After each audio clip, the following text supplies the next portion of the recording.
Hello, আসসালামু আলাইকুম আমার ভিউয়ার্স বন্ধুরা। আমি জাহানারা আর্য বলছিলাম। আজকে আমি আপনাদেরকে বিশেষ একটা আমার রেসিপি দেখানোর জন্য আমি আপনাদের সামনে প্রেজেন্ট হলাম। যেটা আমি বলবো যে এখানে আপনারা দেখতে পাচ্ছেন এই ফ্রাই প্যানে দেশি মুরগি, এগুলো সম্পূর্ণ দেশি মুরগি।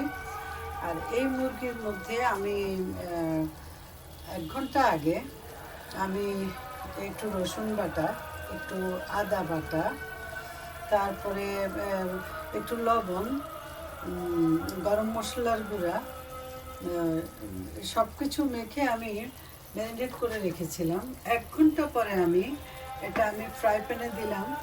যেগুলো ম্যারিনেট করা আমার চিকেনগুলো, এগুলাতে আমি এখন এই মুহূর্তে আমি একটু ডার্ক সয়া সস দিলাম, তারপরে সামান্য একটু ভিনিগার দিলাম, তারপরে সামান্য একটু ঘি দিলাম। আপনারা ঘির পরিবর্তে একটু তেলও দিতে পারেন। তো এগুলো দিয়ে আমি আস্তে আস্তে হালকা করে সিদ্ধ করছি। একটা সময় যখন সিদ্ধ হয়ে যাবে, এরপরে আমি এই যে এখানে দেখতে পাচ্ছেন, এই যে আমি 2টো ডিম ফেটে নিয়েছি। এই 2টো ডিমের মধ্যে এই যে চিকেনগুলো, এগুলাকে আমি এখানে ডুবায়ে, এরপরে আমি দেখতে পাচ্ছেন এখানে আমার ব্রেড কাম আছে। এই ব্রেড কাম চাপ দিয়ে আমি ডুবো তেলে ভেজে নিব। তো এই জিনিসটার নাম হলো, এটা আমি 40-42 বছর আগে আমার বাচ্চাদেরকে আমি এটা খাওয়াতাম। এটার নাম হলো চিকেন কারাম। তো এটা আমি আপনাদেরকে যখন আমি ব্রেড কাম চাপ দিয়ে তেলের মধ্যে ভাজি করব, আমি তখন আপনাদেরকে ওই সময়টা আপনাদেরকে দেখাবো। এটা আজকে আপনারা হয়তো ভাবতে পারেন যে 40-42 বছর পরে উনি চিকেন কারামের কাহিনীটা কেন বলতে গেল। আমি বলতে চাচ্ছি একটা কারণে, আমার বড় ছেলে কফিল মাহমুদ, ও ইউকে থেকে এসেছে আমাদের সাথে একসাথে কোরবান করবে। প্লাস আমার মা, অর্থাৎ তার দাদি মারা গেল আজকে প্রায় 16-17 দিন হয়। ওই উপলক্ষে সে আসছে বাংলাদেশে, কারণ ওর নানি ওকে ভীষণ ভালোবাসতো। তো সেই সুবাদে ভাবছে যে আমি হয়তো কান্নাকাটি করছি, কষ্ট পাচ্ছি নানির কবরটা দেখতে, জন্য সে আসা হলো। তো আজকে আমাদের হজ উপলক্ষে আমার 2 ছেলে, এটা বড় ছেলে আর একটা ছোট ছেলে, ওরা রোজা রেখেছে। তো আমি ভাবলাম ওরা রোজা রেখেছে, ওদের জন্য ওদের ইফতার। তখন আমার বড় ছেলে বললো, আম্মু তুমি চিকেন কারমটা বানাও, কত বছর আমি তোমার হাতে চিকেন কারম খাই না। আমি যখন 4-5 বছর বয়স, তখন তুমি আমাকে চিকেন কারাম খাইয়েছো। এখন কিন্তু বর্তমানে আমার ছেলের বয়স 44 হয়েছে। তো আমি আজকে ওটা আবার নতুন করে, এটা আমি অফ করে দিয়েছিলাম, কখনো তৈরি করিনি, যেহেতু আমার হাজব্যান্ডও মারা গেছে আজকে প্রায় 25-26 বছর। এগুলো আমি আর করি না। এখন আজকে ছেলের আবদারের কারণে আমি এটা করলাম। এবার বন্ধুরা, আমি এই মুহূর্তে এখানে একটু সস দিয়েছি, সেটাই আপনাদেরকে দেখালাম। এবার বন্ধুরা, এই যে দেখুন আমি ডিমকে কীভাবে একদম ফিনিশিং করে ফেলতেছি, যাতে কোনো পান না থাকে। ভিউয়ার্স বন্ধুরা, এই যে দেখুন আমার চিকেনগুলো এইভাবে এখন খেয়ে ফেলা যাবে যদি আপনার খেতে ইচ্ছে করে। কারণ এখানে আমি সব কিছু কিন্তু দিয়েছি, একমাত্র মরিচ, হলুদ, ধনিয়া, জিরা ছাড়া। বাকি গরম মশলা, তারপরে একটু আদা বাটা, একটু রসুন বাটা, গরম মশলার গুঁড়া, তারপরে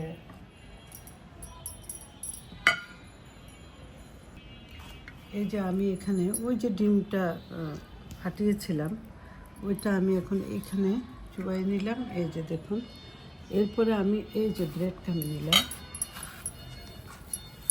দেখুন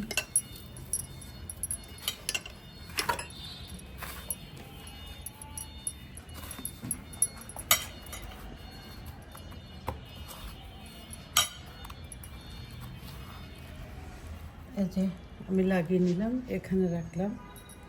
আরেকটা পিস আমি এখানে দিচ্ছি ডিমে।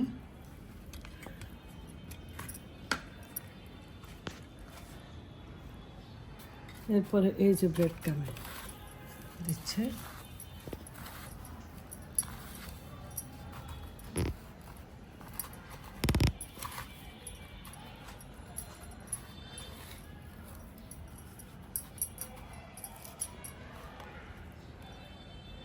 এখানে রাখলাম।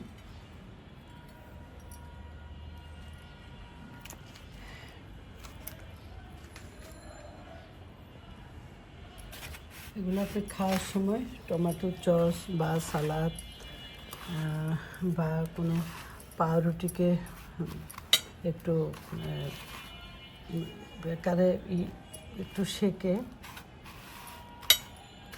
এভাবে 1 পিস চিকেন দিয়ে 2 পিস পাউরুটি দিয়ে আপনি একটা হেলদি নাস্তা সকালবেলা করে নিতে পারেন। আমার এই 4 পিস ডিমগুলো অনেক এইখানে তুলে দেবেন। ডিম আপনার থাকতে হবে চিকেনের উপরে। এরপরে এই যে দেখুন, এখন আমি এগুলাকে একটু ফ্রিজে নরমালে রাখবো, যাতে ব্রেড ক্রাম্বগুলো আমার যখন তেলের মধ্যে ছেড়ে দিব তখন যেন ব্রেড ক্রাম্ব ছুটে না যায়। এজন্য আমি এগুলো একটু ফ্রিজে আধা ঘন্টার মতো 30 মিনিটের মতো রেখে দিব। একটু চেপে চেপে দেবেন। হ্যাঁ, এই যে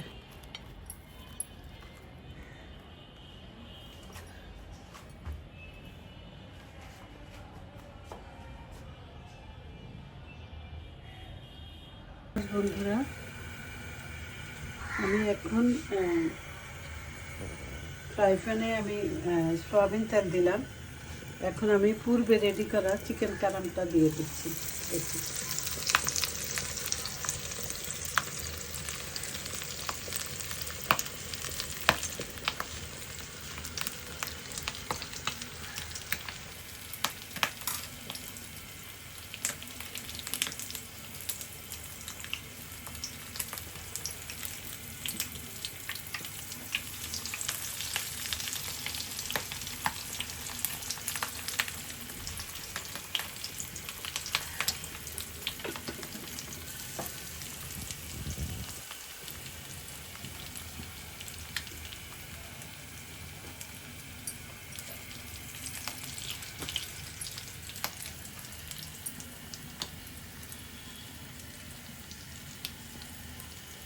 মানে মিডিয়াম আছে, সবসময় মিডিয়াম আছে আপনারা ভাজি করার চেষ্টা করবেন।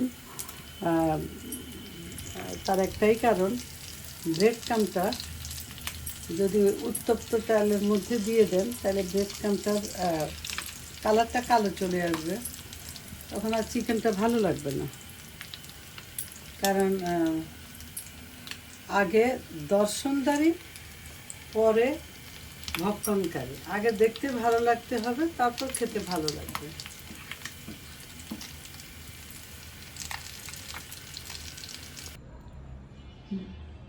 ভিউয়ার্স বন্ধুরা, আজকে যে হজের দিনের যে আমরা যে রোজা রেখেছি, রোজার আজকে এই যে রুয়াবজার শরবত, এটা হলো চানার হালুয়া, পেঁয়াজু, চিকেন কারাম যেটা তৈরি করেছি পেঁয়াজু, তারপরে এগ ভেজিটেবল সালাদ, এখানে হলো বর্তমান ফল ম্যাঙ্গো, এখানে হলো লিচু, দেখতেই পাচ্ছেন। এইগুলো আজকে আমাদের ছোটোখাটো ইফতার। যে চিকেন কারামটা আসলে আজকে মেইন ইফতারিটা দেখানোর উদ্দেশ্য, আমাদের চিকেন কারামটা আপনাদেরকে দেখানোর জন্য। এটাই আজকের মেইন আমার মেনু ছিল। সবাই ভালো থাকবেন। আল্লাহ হাফেজ।